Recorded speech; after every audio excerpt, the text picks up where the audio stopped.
جمعہ ہفتے کے 7 دنوں میں سے سب سے اہم دن بھی ہے اور سب سے افضل دن بھی ہے۔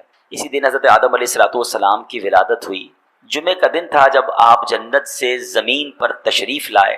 جمعے میں ایک ایسی گھڑی ہے کہ اس میں دعا کی جائے گی، وہ قبول ہوگی جب تک حرام کا سوال نہ کرے۔ اسی دن قیامت قائم ہوگی۔ اسی دن فرعون غرق ہوا اور بنی اسرائیل کو اس سرکش سے نجات ملی۔ اسی دن حضرت یونس علیہ السلام کو مچھلی کے پیٹ سے رہائی عطا ہوئی، اور اسی دن حضرت یوسف علیہ السلام کو قید خانے سے نجات۔ بزرگوں نے فرمایا کہ جو شخص ہر شب جمعہ اور جمعرات کی درمیانی رات یہ درود شریف پابندی سے کم از کم ایک مرتبہ پڑھے، موت کے وقت سرکار مدینہ صلی اللہ تعالی علیہ وسلم کی زیارت کرے گا، اور قبر میں داخل ہوتے وقت بھی یہاں تک کہ وہ دیکھے گا کہ نبی پاک علیہ السلام اسے قبر میں اپنے رحمت بھرے ہاتھوں سے اتار رہے ہیں۔ آئیے مل کر پڑھ لیں، اللہم صلی وسلم وبارک علی سیدنا محمد النبی الامی الحبیب العالی القدر العظیم الجاہ وعلی آلہ وصحبہ وسلم۔ حضرت انس رضی اللہ تعالیٰ عنہ سے روایت ہے کہ تاجدار مدینہ صلی اللہ تعالیٰ علیہ وسلم نے فرمایا، جو شخص یہ درود پاک پڑھے، اگر کھڑا تھا تو بیٹھنے سے پہلے اور بیٹھا تھا تو کھڑے ہونے سے پہلے اس کے گناہ معاف کر دیے جائیں گے۔ مل کر پڑھ لیجئے، اللہم صلی علی سیدنا و مولانا محمد وعلی آلہ وسلم۔ جو یہ درود پاک پڑھتا ہے اس پر رحمت کے 70 دروازے کھول دیے جاتے ہیں۔ آپ بھی پڑھ لیجئے، صلی اللہ علی محمد۔ علامہ احمد ساوی رحمۃ اللہ تعالی علیہ بعض بزرگوں سے نقل کرتے ہیں، اس درود شریف کو ایک بار پڑھنے سے 6 لاکھ درود شریف پڑھنے کا ثواب حاصل ہوتا ہے۔ مل کر پڑھ لیں، اللہم صلی علی سیدنا محمد عدد ما فی علم اللہ صلاۃ دائمۃ بدوام ملک اللہ۔ ایک دن ایک شخص آیا تو نبی پاک علیہ السلام نے اسے اپنے اور صدیق اکبر رضی اللہ تعالیٰ عنہ کے درمیان بٹھا لیا۔ اس سے صحابہ کرام کو حیرت ہوئی کہ یہ کون بڑے مرتبے والا شخص ہے۔ جب وہ چلا گیا تو پیارے آقا علیہ السلام نے فرمایا، جب یہ مجھ پر درود پاک پڑھتا ہے تو یوں پڑھتا ہے۔ آئیے مل کر پڑھتے ہیں، اللہم صلی علی محمد کما تحب وترضی۔ شافع امم صلی اللہ تعالی علیہ وسلم کا فرمان معظم ہے، جو شخص یوں درود پاک پڑھے اس پر میری شفاعت واجب ہو جاتی ہے۔ مل کر پڑھ لیں، اللہم صلی علی محمد وانزلہ المقعد المقرب عندک یوم القیامہ۔ حضرت ابن عباس رضی اللہ تعالیٰ عنہ سے روایت ہے کہ سرکار مدینہ صلی اللہ تعالیٰ علیہ وسلم نے فرمایا، اس کو پڑھنے والے کے لیے 70 فرشتے 1000 دن تک نیکیاں لکھتے ہیں۔ مل کر پڑھ لیں، جزا اللہ عنا محمدا ما هو اہلہ۔ نبی پاک فرماتے ہیں کہ شعبان میرا مہینہ ہے اور رمضان اللہ کا مہینہ ہے۔ اس سے زیادہ ایک عاشق رسول کے لیے اس مہینے کی اور کیا سگنیفیکنس ہوگی، اور کیا اس کی خوبصورتی بیان کی جائے کہ رب العالمین کے حبیب صلی اللہ تعالی علیہ وسلم خود فرما رہے ہیں کہ شعبان میرا مہینہ ہے۔ عاشق رسول کے لیے تو یہی کافی ہے اس مہینے سے محبت کرنے کے لیے کہ جس نبی سے محبت ہے، جو پیارے آقا ہمارے بیلوڈ ہیں، ان کا پیارا مہینہ، ان کا مہینہ جو ہے وہ شعبان کا مہینہ ہے۔ سیدی غوث اعظم رضی اللہ تعالیٰ عنہ شعبان کے ان 5 حروف کے بارے میں کیا خوب فرماتے ہیں کہ شین سے مراد شرف یعنی بزرگی کے ہیں، عین فار علو، عین کے معنی بلندی کے ہیں، اینڈ با فار بر یعنی با سے مراد بھلائی ہے، بر ہے، نیکی ہے، الف فار الفت، الف سے مراد محبت ہے، نون فار نور، لائٹ یعنی نون سے مراد نور ہے۔ غوث پاک فرماتے ہیں یہ وہ 5 برکتیں ہیں جو اللہ تعالیٰ شعبان کے مہینے میں اپنے بندوں پر عطا فرماتا ہے، یعنی یہ وہ مہینہ ہے جو شرف ملنے کا، علو یعنی بلندی ملنے ملنے کا، بر یعنی بھلائی ملنے کا، الف یعنی الفت ملنے کا، اور نون یعنی نور ملنے کا دن ہے۔ اب یہ خوش نصیب ہوتے ہیں جو اس مہینے میں اللہ کو راضی کرنے والے کام کرتے ہیں۔ رب کریم کی رحمتوں سے یہ پانچوں چیزیں حاصل کر لیتے ہیں۔ انفارچونیٹلی کچھ لوگ ایسے ہوتے ہیں کہ شعبان آ بھی جائے تو ان کی لائف میں کوئی چینج ہی نہیں آتا، وہ اپنی لائف میں کوئی ایکسپیرینس نیکی کی طرف اپنا بڑھاتے ہی نہیں ہے۔ غور کیجئے میٹھے اسلامی بھائیوں کہ آج ہماری زندگی میں کیا چینج آیا۔ سرکار علیہ الصلوۃ والسلام کے جو ڈیوٹیز تھے، جو صحابہ کرام تھے، وہ کیا کرتے تھے کہ جب رجب کا مہینہ آتا وہ عبادتوں کی طرف رجوع لاتے اور ساتھ ساتھ کیا کرتے، اپنے معاملات کو سمیٹنا شروع کرتے۔ شعبان کا مہینہ آتا تو کاروباری لوگ اپنا لینا دینا کر لیتے، حکمران کیا کرتے، اپنا جناب سارا معاملہ جو ہے وہ عدالت کو سیٹل ڈاؤن کر لیتے، اور اس کے بعد رمضان آتے ہی وضو کر کے اعتکاف میں بیٹھ جاتے۔ Actually the month of Shaban is the preparation of Ramadan، لیکن بہت سارے لوگوں کو تو کچھ اس کا احساس ہی نہیں ہے کہ شعبان المعظم کی کیا خوبصورت فضائل ہیں، اور نبی پاک علیہ الصلوۃ والسلام کا اس میں انداز کیا تھا۔ نبی پاک کا سب سے زیادہ پسندیدہ مہینہ بی بی عائشہ فرماتی ہیں شعبان کا ہے۔ میرے آقا اس میں روزے رکھتے رکھتے رکھتے اس کو رمضان سے ملا دیتے۔ اللہ اکبر، اللہ کے حبیب علیہ الصلوۃ والسلام اتنے روزے رکھتے، اچھا یہ کیوں رکھتے تھے؟ What is the reason behind this? ذرا یہ بھی سن لیجئے کہ نبی پاک علیہ الصلوۃ والسلام ہماری تعلیم کے لیے کیا شاندار جملہ ارشاد فرماتے ہیں۔ سیدنا اسامہ بن زید رضی اللہ تعالیٰ عنہ said, I asked یا رسول اللہ صلی اللہ تعالیٰ علیہ وسلم، حضور میں آپ کو دیکھتا ہوں کہ آپ باقی تمام مہینوں سے زیادہ شعبان میں روزوں کی کثرت فرماتے ہیں، یقیناً اس میں رمضان کے روزے تو الگ ہیں، باقی مہینوں کی بات ہو رہی ہے۔ The Holy Prophet صلی اللہ تعالیٰ علیہ وسلم replied، یہ مہینہ ہے جو رجب اور رمضان کے درمیان ہے، لوگ اس سے غفلت میں ہیں۔ یہ وہ مہینہ ہے جس میں اللہ کی بارگاہ میں بندوں کے اعمال پیش کیے جاتے ہیں۔ میں چاہتا ہوں جب میرے اعمال اللہ کی بارگاہ میں پیش کیے جائیں اس وقت میں روزے سے ہوں۔ اب ذرا سوچئے نیچے اسلامی بھائیوں، اللہ کے حبیب علیہ الصلوۃ والسلام جن کے صدقے میری اور آپ کی مغفرت ہونی ہے، ہم پڑھتے ہیں نا تیرے صدقے میں آقا سارے جہان کو دین ملا، آقا کے صدقے تو ایمان ملا ہے، مگر یہ ہماری تعلیم ہے کہ نبی پاک فرماتے ہیں کہ میری خواہش یہ ہے کہ جب میرے اعمال اللہ کی بارگاہ میں پیش ہوں تو میں روزے سے ہوں۔ اب یہ سکھا رہے ہیں ہمیں، بتا رہے ہیں کہ دیکھو اعمال پیش ہونے کی رات ہے، اس رات بندوں کے اعمال اللہ کی بارگاہ میں پیش ہوتے ہیں۔ میں پوچھنا چاہتا ہوں اسلامی بھائیوں سے، ہم سب کو پتا ہے ہمارے اعمال میں کیا ہے، کتنی خطائیں ہیں، کتنی بے شرمیاں ہیں، کتنے جرم ہیں۔ کیا ہمیں کچھ آج شرم آ رہی؟ کیا یہ فیلنگز ہیں کہ یا اللہ کچھ بھی نہیں ہے؟ آج ہمارے اعمال تیرے دربار میں آ رہے ہیں، ہم جانتے اس میں ہم نے کالے کر دیے اپنے نامہ اعمال، کچھ نہیں مالک تیری بارگاہ میں پیش کرنے کو۔ اور میرے قریب ہم پہلے سے اس بات کا اقرار کرتے ہیں کہ ہم امتحان میں فیل ہیں، وی آر لاسٹ یا اللہ عز و جل، مگر مالک آج مغفرت کی رات ہے، آج رحمت کی رات ہے، اگر تیری رحمت صرف بچوں پر برستی رہی تو ہم کدھر جائیں گے؟ آج گر گڑانا ہے میرے میٹھے اسلامی بھائی، آج کی رات وہ رات ہے، روایتوں میں مضمون ملتا ہے کہ آج آسمان دنیا سے یہ ندا دی جاتی ہے کہ ہے کوئی مانگنے والا کہ اس کی مراد پوری کی جائے، ہے کوئی مغفرت کا طلبگار کہ اس کو اس کی مغفرت کر دی جائے، ہے کوئی توبہ کرنے والا کہ اس کی توبہ قبول کی جائے۔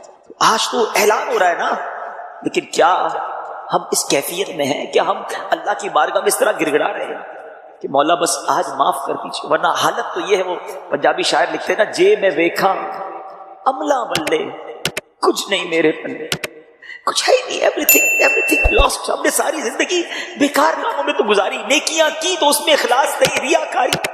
جے میں ویکھا عملہ بلے کچھ نہیں میرے پلے، پر جے ویکھا میں رحمت رب دی بلے بلے بلے۔ اس رات کا احادیث میں کس انداز سے ذکر ہوا؟ The mother of believer سیدتنا عائشہ صدیقہ رضی اللہ تعالی عنہا stated total of mercy in 4 nights۔ Bibi Ayesha کہتی ہے میں نے نبی پاک علیہ الصلوۃ والسلام سے سنا ہے کہ اللہ اپنی رحمتوں کے دروازے، رحمتوں کی جو برسات ہے وہ ان 4 راتوں میں برساتا ہے۔ مضمون حدیث ہے نمبر 1 the night of عید الاضحیٰ، وہ رات جو عید الاضحیٰ سے پہلے آتی ہے۔ نمبر 2 the night of عید الفطر، جس کو چاند رات ہم کہتے ہیں، رمضان کے بعد جو رات آتی ہے صبح عید ہوتی ہے۔ یہاں میں عرض کرتا چلوں کہ وہ رات بھی تو کچھ دنوں میں آئے گی، مگر اس رات کیا ہوتا ہے؟ طوفان بدتمیزی ہوتا ہے۔ یہ رحمت کی رات ہے، یہ مغفرت کی رات ہے۔ Number 3 Bibi Aisha said that 15th night of Shaban, as in this night the names of those destined to die this year 15 شعبان کی رات، اور اس رات اس سال مرنے والوں کے نام بھی لکھے جاتے ہیں۔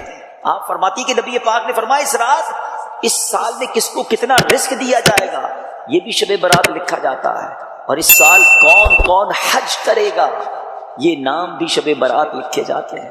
اتنی نازک رات ہے، the fourth night، 8 اور 9 ذوالحجہ کے درمیان کی رات، یہ چوتھی رات ہے جو رحمتوں کے دروازے کھول دیے جاتے ہیں، اور یہ عرفہ کی رات کہلاتی ہے۔ Dear Islamic brothers, how critical the 15th night of Sha'ban al-Mu'azzam is. کتنی نازک رات ہے، no one knows what will be predestined for him. Sometimes a person is heedlessly busy in these activities while mishaps are destined for him. لوگ غفلت میں ہوتے ہیں، انہیں پتہ ہی نہیں ہوتا کہ ان کے بارے میں کیا لکھا جا رہا ہے۔ ذرا غور کیجئے، it is stated in غنیۃ الطالبین، یہ وہ کتاب ہے جو سیدی غوث اعظم رضی اللہ تعالیٰ سے منسوب ہے۔ غوث پاک تحریر فرماتے ہیں the shrouds of many people are washed and prepared but they are busy wandering around in the markets. Ghaus Pak کہتے ہیں کچھ کفن دھل کر تیار ہوتے ہیں مگر اس کو پہننے والے بازاروں میں گھوم رہے ہوتے ہیں۔ آپ فرماتے ہیں there are many people whose graves have been dug and ready but they are busy enjoying themselves. فرماتے ہیں کچھ لوگوں کی قبر کے گھڑے کھدے تیار ہوتے ہیں مگر وہ گھوم رہے ہوتے ہیں، وہ بازار میں مذاق مستی اور جناب گناہوں میں مصروف ہوتے ہیں۔ ایک بات میں آپ کو بس اس جملے کے تحت بتاؤں، پہلے بات پوری کر لوں پھر میں آپ کو پریکٹیکلی بھی سمجھاؤں گا۔ آپ فرماتے ہیں number of people are busy laughing although the final moment of their death is approaching. کچھ لوگ ہنسی مذاق کر رہے ہوتے ہیں مگر موت کا وقت قریب آ گیا ہوتا ہے۔ فرماتے ہیں the construction of many houses is about to complete but at the same time the lifetime of the owners is also about to complete. فرماتے ہیں کچھ گھر بالکل بن کر تیار ہو گئے ہوتے ہیں مگر مکین جو اس گھر میں رہنے کے لیے آنا چاہتا ہے اس کا آخری وقت بھی آ گیا، اس کی قبر بھی تیار ہو چکی ہوتی ہے۔ اب ذرا اس کو پریکٹیکلی سمجھیے، آپ جب قبرستان جاتے ہیں کچھ قبریں تیار ملتی ہیں نا، صحیح بات بتاؤ پریکٹیکل، جو قبریں کھودی ہوئی ہیں نا، جن کی بھی کھودی ہوئی ہیں وہ زندہ ہیں، ہاں تھوڑی دیر بعد مرنا ہے انہوں نے اور پھر اس قبر میں آ جانا ہے۔ بہت سارے لوگ یہ کہتے نظر آتے ہیں کہ آج کل مہنگائی بہت ہے، ہماری جو ارننگز ہیں وہ کم ہیں، ہماری اسپینڈنگ زیادہ ہیں، ہمیں خرچہ پورا نہیں ہوتا ہے، کوئی وظیفہ بتا دیں رزق میں برکت کے لیے۔ آج میں نے آپ کو وظیفہ بتانا ہے کہ کسی عام آدمی سے نہیں، خود نبی پاک علیہ الصلوۃ والسلام نے ایک صحابی رسول کو یہ وظیفہ بتایا۔ غور سے سنیے، بالخصوص اگر آپ کسی وجہ سے رزق کی تنگی کا شکار ہیں، آپ کو مہنگائی ستا رہی ہے اور آپ کی ارننگز اور اسپینڈنگ میں ڈفرینس ہو گیا ہے۔ نبی پاک علیہ الصلوۃ والسلام کی بارگاہ میں ایک صحابی رسول آئے اور عرض کرتے ہیں، اس حدیث کے راوی ہیں حضرت سہل بن سعد رضی اللہ تعالیٰ۔ آپ کہتے ہیں ایک شخص نبی پاک کی بارگاہ میں حاضر ہوا، اس شخص نے پیارے آقا علیہ الصلوۃ والسلام سے یہ کمپلین کی کہ حضور پیسے پورے نہیں ہو رہے، گھر بڑا ہے، کھانے والے زیادہ ہیں، میری روزی میں تنگی ہے۔ نبی پاک نے اسے رپلائی کیا دیا؟ نبی پاک نے فرمایا جب بھی گھر میں جایا کرو تو گھر میں جا کر سلام کیا کرو، چاہے گھر میں کوئی ہو یا نہ ہو، پہلی بات۔ پھر فرمایا اس کے بعد میری ذات پر، نبی پاک فرماتے مجھ پر درود پڑھا کرو۔ تیسری بات فرمایا پھر ایک بار سورہ اخلاص پڑھ لیا کرو۔ اب میں ریپیٹ کروانا چاہوں گا، جس طرح آپ اپنے اسکول کالج یونیورسٹی کا سبق یاد کرتے ہیں، تھوڑا سا اس کو ریوائز کر لیں تاکہ آج یاد ہو جائے۔ 3 باتیں نبی پاک نے فرمائی۔ پہلی بات، گھر جا کر سلام کرنا ہے۔ کیا کریں گے گھر جا کر؟ کوئی ہو یا نہ ہو۔ پھر اس کے بعد آپ نے نبی پاک پر درود پڑھنا ہے، پھر سورہ اخلاص پڑھنی ہے۔ یہ 3 باتیں نبی پاک نے صحابی رسول کو بتا دی۔ اب رزلٹ کیا، ریوارڈ کیا ملا؟ اس شخص نے ایسا ہی کرنا شروع کر دیا۔ آفٹر دیٹ رزلٹ کیا ملا؟ اللہ نے اتنے رزق میں برکت ڈال دی کہ اس کے پڑوسیوں اور رشتہ داروں کو بھی وہ بانٹنے لگ گیا۔ درود پاک، سبحان اللہ، یہ ایک ایسا وظیفہ ہے کہ نہ جانے اس کے کتنے فوائد ہیں۔ آپ کو جو پرابلم ہے آپ درود پاک پڑھیں اس نیت سے، اللہ پاک اپنے کرم سے اپنے حبیب علیہ الصلوۃ والسلام کے صدقے اس پرابلم کو دور کر دیتا ہے۔ تو براہ کرم اگر میرا کوئی بھائی، میری کوئی بہن، کوئی ویور کسی طرح کی بھی رزق کی تنگی کا شکار ہے، یہ وہ وظیفہ ہے، یہ وہ فارمولہ ہے جو خود نبی پاک علیہ الصلوۃ والسلام نے عطا فرمایا۔ جب بھی گھر جائیں سلام کریں، درود پاک پڑھیں، سورہ اخلاص پڑھیں۔ اللہ کریم سے دعا ہے رب کریم ہم سب کے رزق حلال میں برکت عطا فرمائے۔ آج میں جس ٹاپک پر آپ سے اسپیشلی بات کرنا چاہتا ہوں کہ دنیا میں بہت ساری ایسی چیزیں ہیں کہ جس کے لیے میں اسٹرگل کرتے ہیں۔ Why you here to study؟ آپ کیوں آئے ہیں پڑھنے کے لیے؟ آپ کو ایک برائٹ فیوچر چاہیے۔ آپ بہت سارے ہوں گے جو ٹنڈو جام کے رہنے والے نہیں ہوں گے، وہ حیدرآباد سے ہوگا، ہو سکتا ہے سندھ کے دیگر شہروں سے آپ آئے۔ انسان اپنی لائف میں بہت ساری اسٹرگل کرتا ہے and he have no guarantee to take a good future۔ اس کے پاس یہ گارنٹی نہیں ہوتی کہ میں یہ اسٹرگل کروں گا تو بہت اچھا فیوچر ہو جائے گا، بٹ ہی از ٹرائنگ، اور کرنی چاہیے. پڑھائی اچھی کروں گا تو اچھی جاب مل جائے گی، جاب مل جائے گی تو اچھے انسینٹیوز مل جائیں گے، میں آگے جا کے اپنی فیملی کو سپورٹ کر سکوں گا. لوگ ملک چھوڑ کر دوسرے ملک چلے جاتے ہیں کہ چلو فیملی یاد تو آئے گی، وطن کی یاد بھی ستائے گی، وہ کلچر وہ آرام بھی نہیں ملے گا، مگر پھر کچھ عرصے کی محنت کے بعد وہ دن آئے گا کہ میں اپنی فیملی کو کوئی اچھا سپورٹ کر سکوں گا. اگر یہ سب کچھ جائز طریقے سے ہے تو یہ ٹھیک ہے، رزق حلال کمانا بھی عبادت ہے. What is my topic today?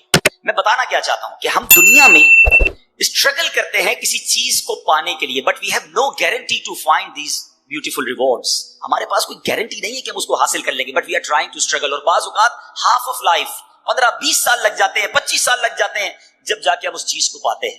آج میں جس بات کی طرف توجہ دلانا چاہتا ہوں کہ دنیا تو مختصر ہے نا، 60 سال 50 سال 70 سال، ماں باپ کی دعا لگ گئی تو 100 سال، پھر تو جانا ہی ہے نا. آخرت میں وہ کیا چیز ہے جو ایک مسلمان کا مطمع نظر اور الٹیمیٹ گول ہے کہ مجھے وہاں جانا ہے اور وہ حاصل کرنا ہے؟ یقیناً ہر ایمان والا یہ چاہتا ہے کہ میں نے جنت کو حاصل کرنا، کیونکہ مرنے کے بعد دو ہی آپشن ہے نا، یا تو جنت ہے یا دوزخ ہے. دوزخ میں تو کوئی نہیں جانا چاہتا، اللہ ہم سب کو محفوظ فرمائے اور بلا حساب جنت میں داخلہ عطا فرمائے. بٹ کوسچن یہ ہے کہ کیا جنت میں جانے کی کوئی گارنٹی مل سکتی ہے؟ کوئی ایسا عمل ہے، کوئی ایسا پروسیجر ہے کہ میں اس پروسیجر پر عمل کر لوں تو میں ڈیفینیٹلی جنت میں چلا جاؤں؟ دس از دا بگ کوسچن. جناب اللہ نے رزق کا وعدہ تو کیا ہے جس کی اسٹرگل میں ہم ساری زندگی گزار دیتے ہیں، مگر اللہ نے جنت کا وعدہ نہیں فرمایا، مغفرت کا وعدہ نہیں فرمایا. ٹھیک ہے نا، جنت تو مرنے کے بعد پتا چلے گا کس کو ملنی ہے کس کو نہیں ملنی ہے. آج جو ٹاپک ہے میرا کہ کیا جنت کی گارنٹی مل سکتی ہے؟ جی ہاں، آج میں نے آپ کو انشاءاللہ احادیث کے ذریعے کچھ بتانا ہے کہ جنت کی بھی گارنٹی مل سکتی ہے. And this is not a big deal. We have to do something جو ہم نے اپنی لائف میں کرنا ہے اور ہم جنت انشاءاللہ گارنٹیڈ حاصل کر سکتے ہیں. اور جنت ہے کیا؟ مثال کے طور پہ آپ کو جب تک ریوارڈ ہی نہیں پتا کہ آپ یہ حاصل کر لیں گے اگر یہاں یونیورسٹی سے اس گریڈ میں پاس کر لیں گے، تو آپ پڑھتے ہی نا، آپ کو نظر آ رہا ہوتا ہے کہ یار یہاں پہنچوں گا تو یہ مل جائے گا. میں مختصر حدیثوں کے ذریعے اور قرآن پاک کی آیات کے ذریعے پہلے تھوڑا سا ڈیفائن کرنا چاہتا ہوں کہ اللہ نے جو جنت بنائی ہے وہ ہے کیا، وہ کتنا بڑا ریوارڈ ہے، کیا اس سے بڑا بھی رب کا کوئی انعام ہے؟ سبحان اللہ. حضرت ابو ہریرہ رضی اللہ تعالیٰ اس حدیث کے راوی ہیں اور ترمذی شریف کی حدیث ہے. کہتے ہیں حضور ہم نے نبی پاک سے عرض کی یا رسول اللہ صلی اللہ تعالیٰ علیہ وسلم ہمیں جنت اور اس کی تعمیر کے متعلق بتائیے. جنت ہے کیسی، اس کے مکان کیسے ہیں، اس کی تعمیر کیسی ہے؟ The summary of حدیث، نبی پاک فرماتے ہیں اس کی ایک اینٹ سونے کی ہے تو ایک اینٹ چاندی کی ہے، اس کا گارا مشک کا ہے اور اس کی کنکریاں موتی اور یاقوت کی ہیں اور اس کی مٹی زعفران کی ہے. There is no، ہم امیجنیشن بھی نہیں کر سکتے کہ وہ کیسی جنت ہے جس کا گارا بھی مشک کا ہے، جس کی مٹی زعفران کی ہے.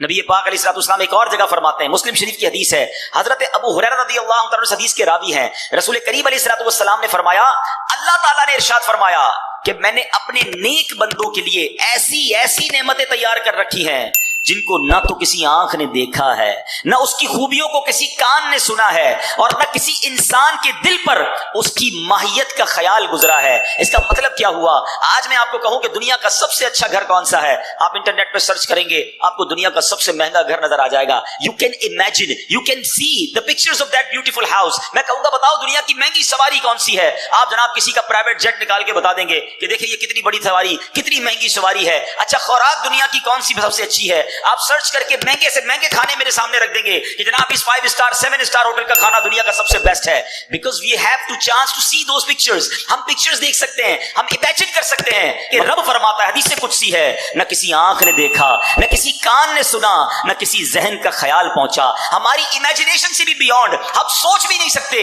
اللہ نے وہ جنت میں نعمتیں تیار کر رکھی ہیں، تو پھر کیوں نہ جنت کی تیاری کی جائے، پھر کیوں نہ جنت کے لیے اسٹرگل کیا جائے. اب سوال یہ پیدا ہوتا ہے کہ جناب ہم یونیورسٹی سے فارغ تو ہو جائیں گے، بڑی ڈگری حاصل کر لیں گے، مگر جس پوسٹ پر جانا ہے وہاں 4 ہی پوسٹ اویلیبل ہیں، 400 اسٹوڈنٹ میں سے 4 کو سیٹ ملے گی. کیا جنت بھی ایسا ہی ہے کہ ہم سارے ہی کوشش کر لیں، بلکہ دنیا کے سارے مسلمان کوشش کر لیں تو کیا سلیکٹڈ سیٹس ہیں جنت میں؟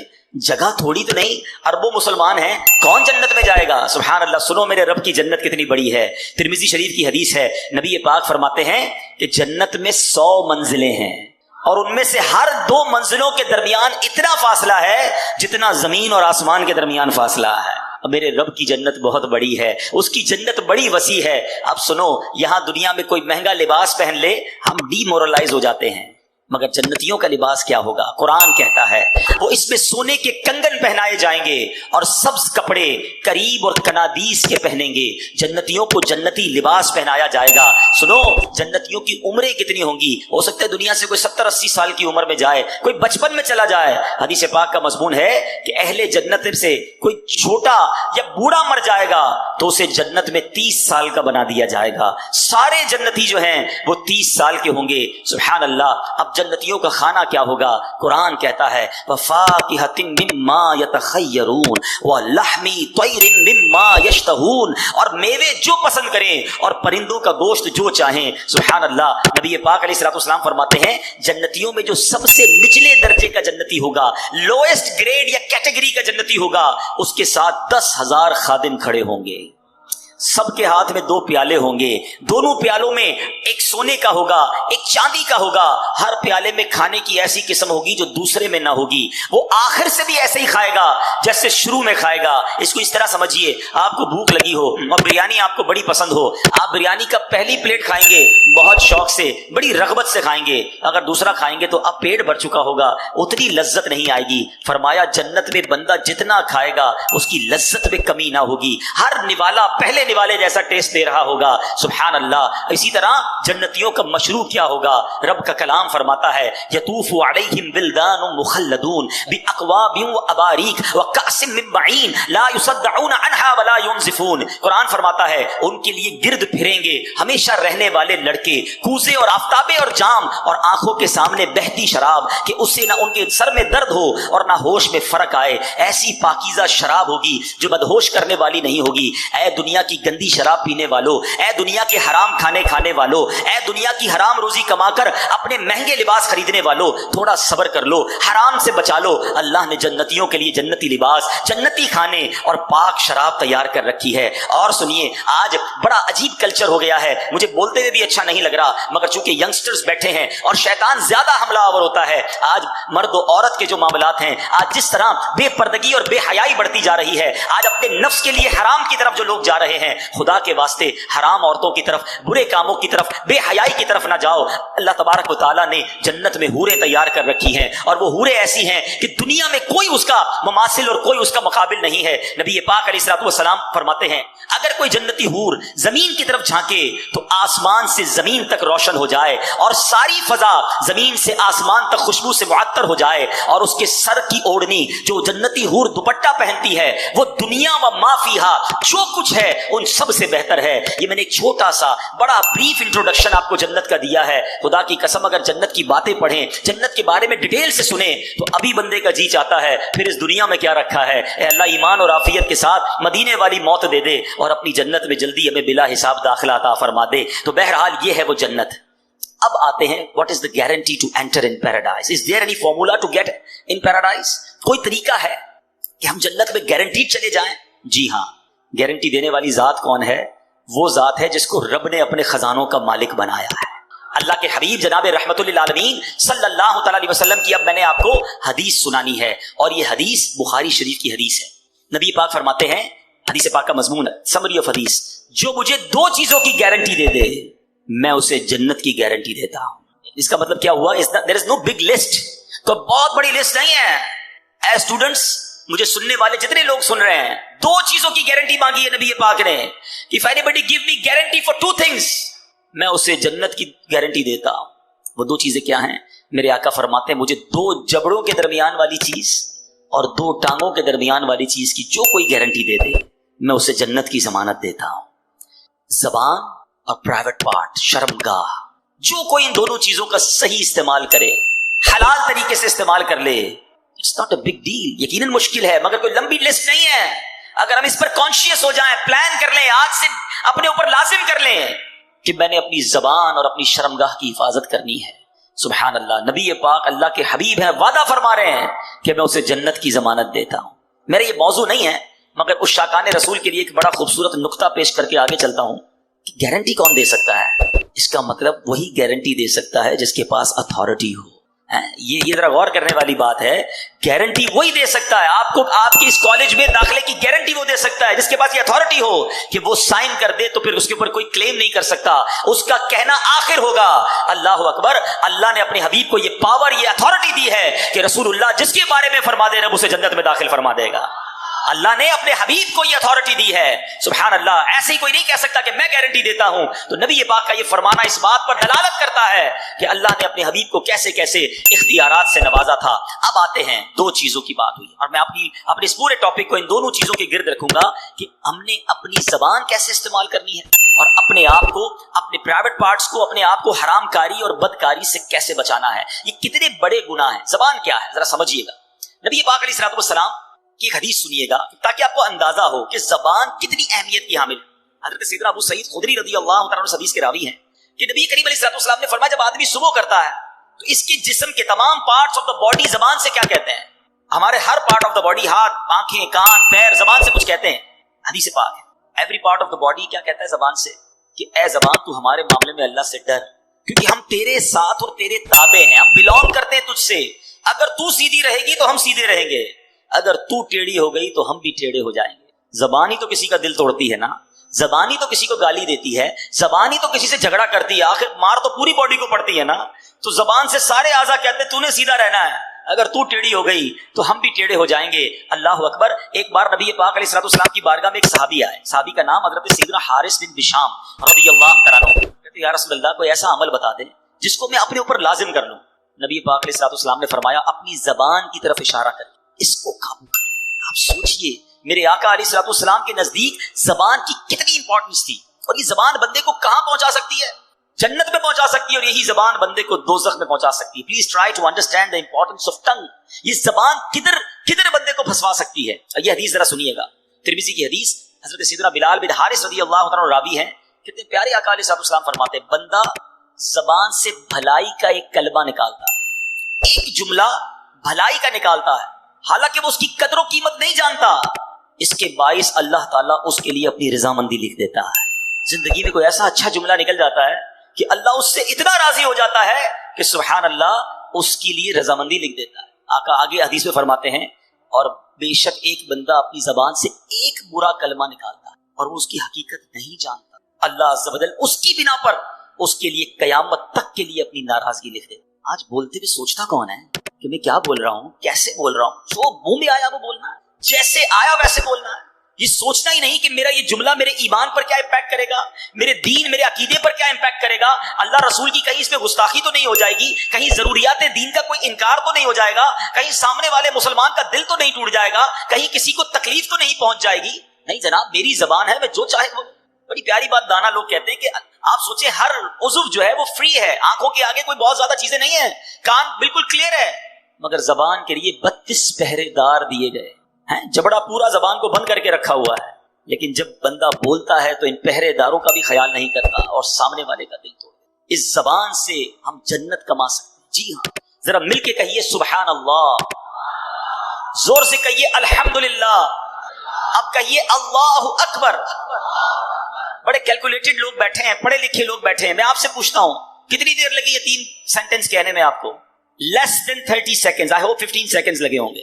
ٹھیک ہے نا, میں آپ سے سوال کرتا ہوں ود ان 15 سیکنڈز اس دنیا میں آپ کیا ارن کر سکتے ہیں, کتنا کما سکتے ہیں؟ آپ بڑی سی بڑی پوسٹ پہ پہنچ جائیں, بڑے سے بڑا بزنس کر لیں. میں دعویٰ کرتا ہوں آپ کو, اگر آپ مثال دیتا ہوں, چلے تھوڑی سی آپ کا ایگزام کیلکولیشن بھی چیک کر لیتے ہیں. ٹھیک ہے, اگر کوئی شخص مہینے کے 10 لاکھ روپے کماتا ہو, ایسے بہت تھوڑے لوگ ہوں گے یہاں پر, چلے مان لیا کہ آپ 10 لاکھ کماتے ہیں, تو آپ روزانہ کتنے کماتے ہیں؟ تھوڑی سی کیلکولیشن کر لیں. میرے حساب سے 33,000 روپے بن جائیں گے. 33,000 35,000 موٹا حساب پکڑ لیں. روز کی آپ کی آمدنی 35,000 ہو گئی. اب اس کو ڈیوائڈ کر دیں 24 گھنٹے پر. ٹھیک ہے, موٹا حساب اگر پکڑ لیں تو شاید 1300-1400 روپے بن جائیں گے گھنٹے کے. ایسے ہی 1500 روپے لے لیں بھائی, چلے اور زیادہ بڑا حساب کر لیں. 1500 روپے گھنٹے کے آپ کماتے ہیں تو اس کو ڈیوائڈ کر دیں 60 پر. اب منٹ کے پیسے بنائیں تو 1500 روپے کی اگر آپ منٹ پہ پیسے آ جائیں گے تو آپ کے پیسے کتنے بنیں گے؟ شاید 60 منٹس پہ آپ کریں گے تو 40 روپے بنیں گے. اب آپ اس کو لے آئیں 15 سیکنڈ پر یا آدھے منٹ پر, تو پتا چلا کہ مہینے کے 10 لاکھ کمانے والا بھی 1 منٹ میں چند روپے ہی کما سکتا ہے. ایسا ہی ہے نا. مگر اے اس ہال میں بیٹھنے والے عاشقان رسول, ود ان 15 سیکنڈز پتہ ہے آپ نے کیا کمایا ہے؟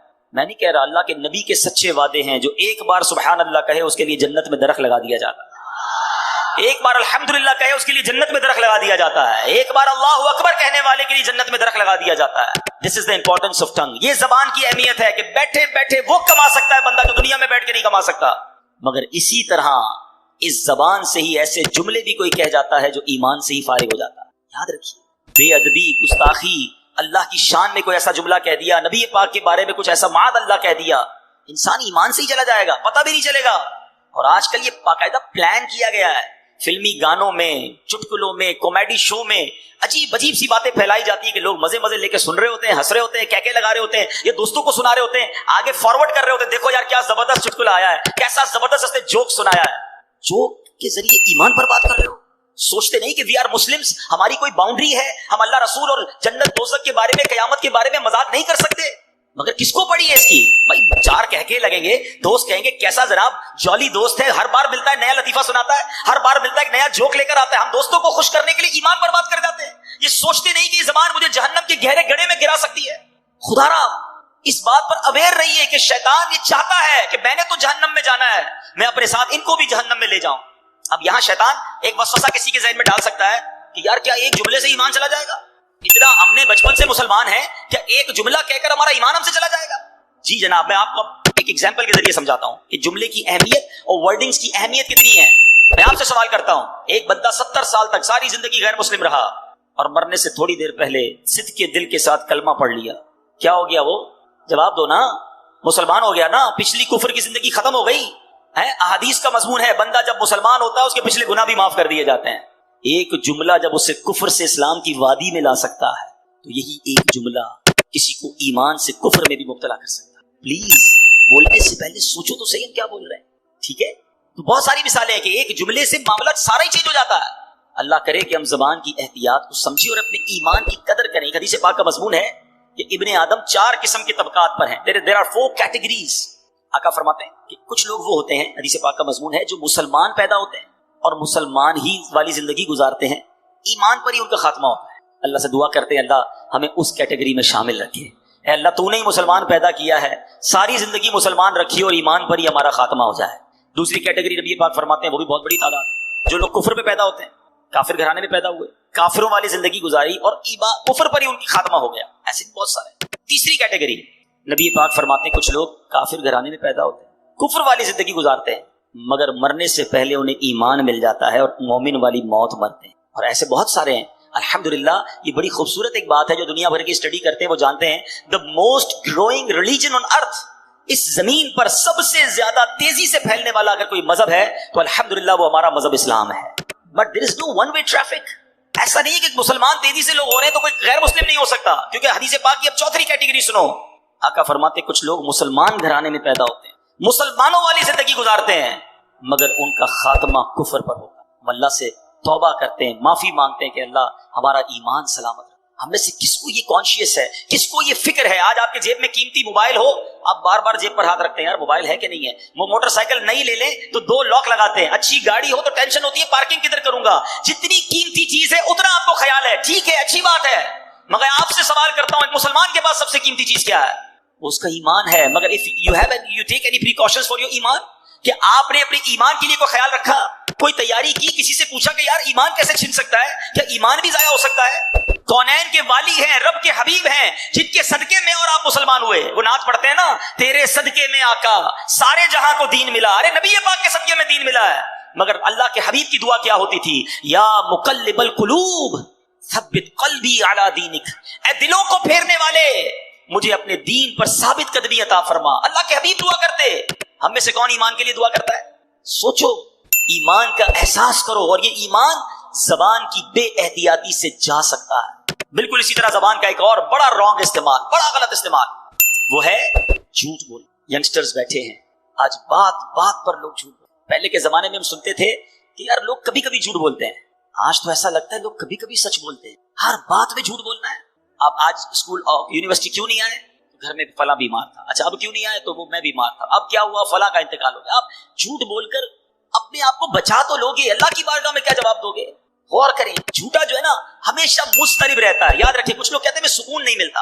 آج میں آپ کو ایک فارمولا دے دیتا ہوں. If you want to become a peaceful, اگر آپ چاہتے ہیں کہ آپ کا مائنڈ سیٹ بھی پیسفل رہے